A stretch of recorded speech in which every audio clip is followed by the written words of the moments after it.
Jeg hedder Nora. Jeg vil gerne lige vise jer nogle af de ting, man blandt andet kan gøre med Leeches. Hvis I ikke allerede har oprettet en account, jamen så vil jeg gå tilbage til den video, der også ligger på den her YouTube-kanal, som viser, hvordan I opretter en account. Og så, når jeg har gjort det, så kan I komme tilbage til den her video.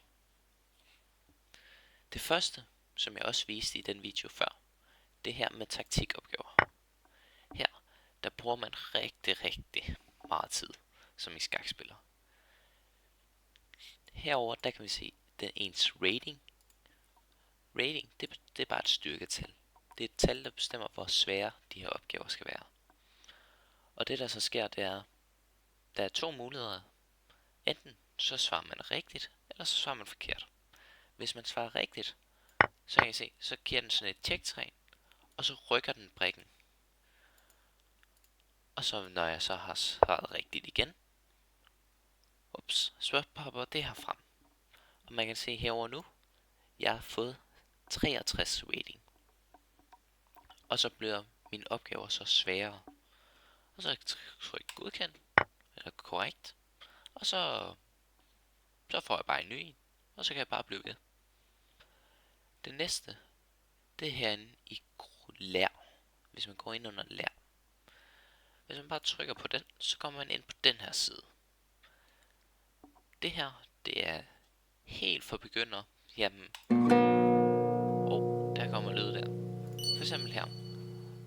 Her, der kan man bare lære, hvordan løberen bevæger sig. Man kan se, den bevæger sig diagonal. Bum.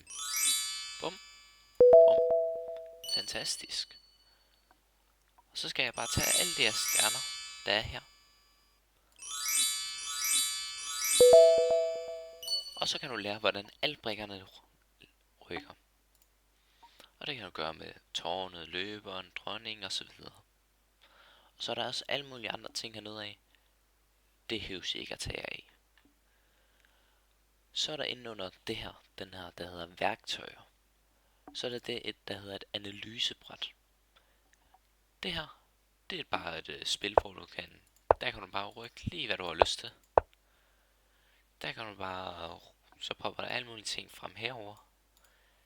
Men det her, det er bare hvis du har lyst til at kigge på et eller andet skak og sige, ej, det her, det spiller jeg mod den her person. Hvordan spiller man det faktisk? Så jamen, så kan I bare gøre alle mulige ting. Og sådan, ej, det der, det skulle jeg faktisk ikke have spillet. Jeg skulle have spillet det der i stedet for. Så kan jeg bare gøre lige det, jeg har lyst til. Så er der inde under taktikopgaver igen. Alle dem hernede, dem behøves ikke rigtig at tage af. De gør ikke det store. Men under opgave temaer. Herinde, der kan man vælge, hvad for nogle temaer ens opgaver skal handle om. For eksempel så kan man vælge et løberslutspil eller et tårnslutspil. Men man kan også gå hele vejen ned, langt ned, og så vælge matter. Så der er en, der bare hedder mat. Så er der en, der hedder mat i 1, mat i 2, mat i 3, mat i 4, mat i 5 eller flere. Så kan man gå ind under mat i 1. Hvad skal jeg rykke her? Hvad hvis jeg spiller sådan der? Så er der skak mat. Så kan kongen ikke rykke. Og nu får jeg kun mat i 1 opgaver.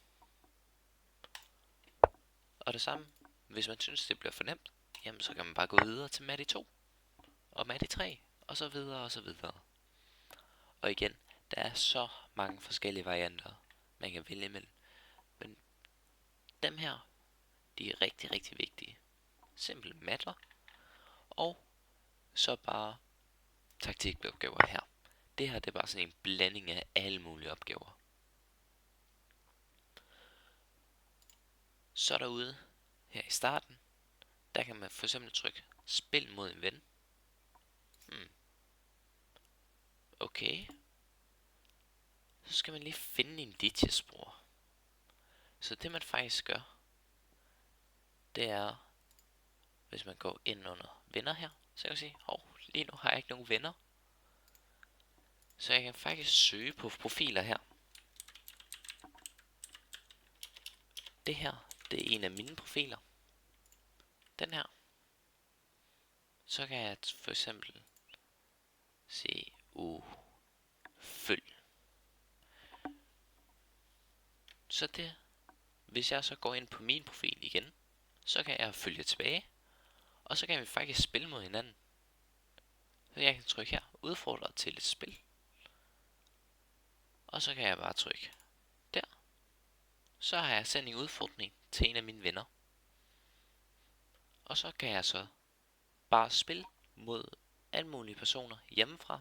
Også dem jeg kender, som nogle hyggespil. Så I høres faktisk ikke at være i klubben længere for at spille mod hinanden. Det kan I bare gøre hjemmefra. Det var alt jeg havde for jer i dag. Tak fordi I så med.